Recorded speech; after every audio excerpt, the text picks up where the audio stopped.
کون تھے مصعب بن عمیر، کون تھے عثمان غنی، کون تھے سعد ابن ابی وقاص، قریش کے اعلیٰ گھرانوں کے چشم و چراغ نوجوان، وہ آ رہے ہیں محمد کے ہاتھ پر بیعت کر رہے ہیں، اسلام لا رہے ہیں صلی اللہ علیہ وسلم۔ انہوں نے دیکھا یہ ہمارے غلاموں میں بھی یہ آگ پھیل گئی، یہ تو سمجھیے کہ بارود کے اندر آگ لگ رہی ہے۔ یہ ابھی تک تو قانے تھے جو ظلم ہم کر رہے تھے اس پر، لیکن ان کے اندر اگر یہ ایمان اور اسلام کی دعوت اور تحریک ان میں پھیل گئی تو ہمارا اقتدار اور ہمارا یہ پورا نظام جو ہے یہ چوپٹ ہو جائے گا۔ یہ ہے وہ چیز جو میں نے کل آپ کو اقبال کا مصرع پڑھا سنایا تھا کہ نظام کہنا کے پاس بانو یہ مارز انقلاب میں ہے، beware of the revolution that is coming, لہذا اپنی پوری قوتوں کو جمع کرو اور کچل دو انہیں، مارو انہیں۔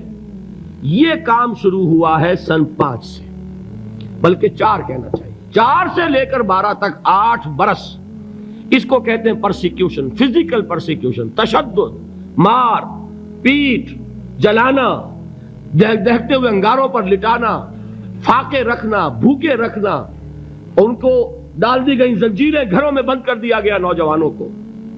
حضرت عثمان کو چچا نے ان کے ایک چٹائی کے اندر لپیٹا اور دھونی دے دی، دم گھٹ رہا ہے، جان نکل رہی ہے۔ حضرت مصعب بن عمیر رضی اللہ تعالی عنہ، وہ نوجوان 200 درہم کا جوڑا ان کا سل کر آتا تھا شام سے تیار ہو کر، لباس معطر ہوتا تھا، جدھر سے نکل گیا پوری گلی جو ہے وہ معطر ہو گئی، انگلیاں اٹھ رہی ہیں، وہ جا رہا ہے مصعب، یہ خوشبو اس کی ہے۔ اس مصعب کے ساتھ کیا سلوک کیا؟ باپ تو مر چکا تھا، ماں نے پالا تھا، دولت بہت چھوڑ کر گیا تھا باپ، لہذا ماں نے بڑے ناز و نام میں پالا، بڑے لاڈ پیار میں، 200 درہم کا جوڑا تیار ہو رہا ہے۔ لیکن یہ کہ آپ کو معلوم ہے عرب کے اس معاشرے میں عورت کی کوئی حیثیت نہیں تھی، ماں کا اختیار نہیں تھا، چچا تھا اب سربراہ خاندان کا۔ چچا نے کہا مصعب اگر تم نے اپنے باپ کا دین چھوڑ دیا ہے تو باپ کی دولت پر بھی تمہارا کوئی حق نہیں ہے، نکل جاؤ گھر سے۔ اس نے یہ سوچا تھا کہ مصعب کے ہوش ٹھکانے آ جائیں گے، دن میں تارے نظر آ جائیں گے، ناز و نام میں پلا ہوا، گھر سے نکل کے جائے گا کہاں، یہ سارا نشہ جو ہے توحید کا یہ ہرن ہو جائے گا۔ حضرت مصعب کا جواب بالکل برعکس تھا، اچھا ٹھیک ہے چچا جان میں گھر چھوڑتا ہوں۔ وہی بات جو کبھی کہی تھی ابراہیم نے، باپ نے کیا کہا تھا؟ واجرنی ملیہ، جاؤ چلے جاؤ، دفع ہو جاؤ میری نگاہوں سے۔ حضرت ابراہیم نے کیا جواب دیا تھا؟ سلام علیک ساستغفر لک ربی انہ کان بی حفیہ۔ اچھا ابا جان آپ کا حکم یہی ہے تو میں چلتا ہوں، آپ پر سلامتی ہو، میرا رب مجھ پر بڑا مہربان ہے، میں اس سے آپ کے لیے استغفار کروں گا۔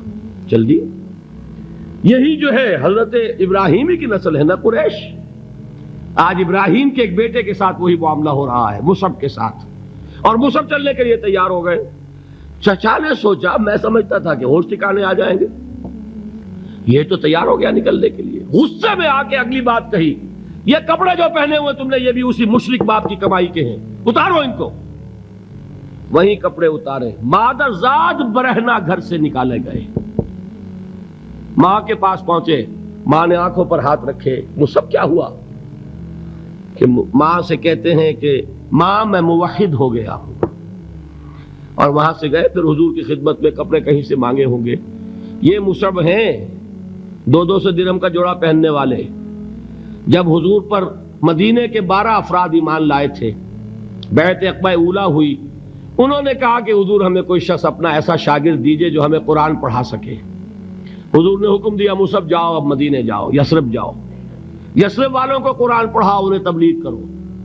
مصعب گئے ہیں وہاں، 1 سال کی کمائی 75 افراد لا کر حضور کے جھولی میں اگلے سال ڈال دیے کہ حضور یہ میری 1 سال کی کمائی ہے۔ 72 مرد 3 عورتیں، انہوں نے وہ بیعت کی تھی، بیعت عقبہ ثانیہ، جس کے الفاظ کل میں نے آپ کو سنائے تھے، بایعنا رسول اللہ صلی اللہ علیہ وسلم علی السمع والطاعت فی العسر والیسر والمنشط والمکرہ وعلی اثرۃ علینا وعلی لا ننازع الامر اہلہ وعلی ان نقول بالحق اینما کنا لا نخاف فی اللہ لومۃ لائم۔ یہ 72 مرد تھے مدینے کے جنہوں نے یہ بیعت کی۔ پھر انہوں نے ریکویسٹ کی کہ حضور اب آپ ہمارے ہاں تشریف لائیے، ہم اگر یہ مکے والے وہاں حملہ کریں گے تو ہم آپ کی حفاظت کریں گے جیسے کہ اپنے اہل و عیال کی کرتے ہیں۔ بہرحال وہ مصعب بن عمیر ہیں جو غزوہ احد میں شہید ہوئے، اور جب شہید ہوئے تو ان کے جسم پر صرف ایک چادر تھی۔ ایک بات تو یہ نوٹ کیجئے، موضوع سے ذرا بات تھوڑی ادھر ادھر جا رہی ہے، لیکن یہی چیزیں ہیں اصل میں کہ جو ہمارے دلوں کو منور کرنے والی ہیں نور ایمان سے۔ وہ علم بردار تھے غزوہ احد میں، جھنڈا مسلمانوں کا ان کے پاس تھا۔ ایک ہاتھ پر، ایک شانے پر وار پڑا، ہاتھ کٹ گیا، دوسرے سے تھاما، دوسرے پہ کٹ گیا، اب دونوں حصوں کے بچے ہوئے ٹکڑوں سے جھنڈے کو تھاما، گرنے نہیں دیا، یہاں تک کہ شہید ہو گئے۔ گرے ہیں تو جھنڈا گرا ہے۔ شکل میں حضور سے بہت مشابہ تھے، خبر اڑ گئی کہ محمد شہید ہو گئے صلی اللہ علیہ وسلم۔ یہ مصعب بن عمیر کا واقعہ ہے۔ جب ان کو اب دفن کرنے کا وقت آیا، اور شہید کے لیے کفن جو ہے اس کا وہی لباس ہوتا ہے جو شہادت کے وقت ہو، حضور کے سامنے ایک پرابلم پیش کیا گیا۔ حضور، مصعب کے جسم پر تو ایک چادر تھی، اور وہ چادر بھی اتنی چھوٹی ہے، یعنی 2 گز کی چادر بھی نہیں ہے، اس سے اگر سر ڈھانپتے ہیں مصعب کا تو پیر کھل جاتے ہیں، پیر ڈھانپتے ہیں تو سر کھلتا ہے، کیا کریں؟ حضور نے فرمایا سر ڈھانپ دو چادر سے اور پیروں پر گھاس ڈال دو۔ یہ آخری لباس ہے جو محمد کے اس دیوانے کو اس دنیا سے رخصت ہوتے ہوئے ملا ہے، جس کا 200 درہم کا جوڑا چلتا تھا۔ یہ ہے صبر۔ برداشت کیا کہ نہیں کیا؟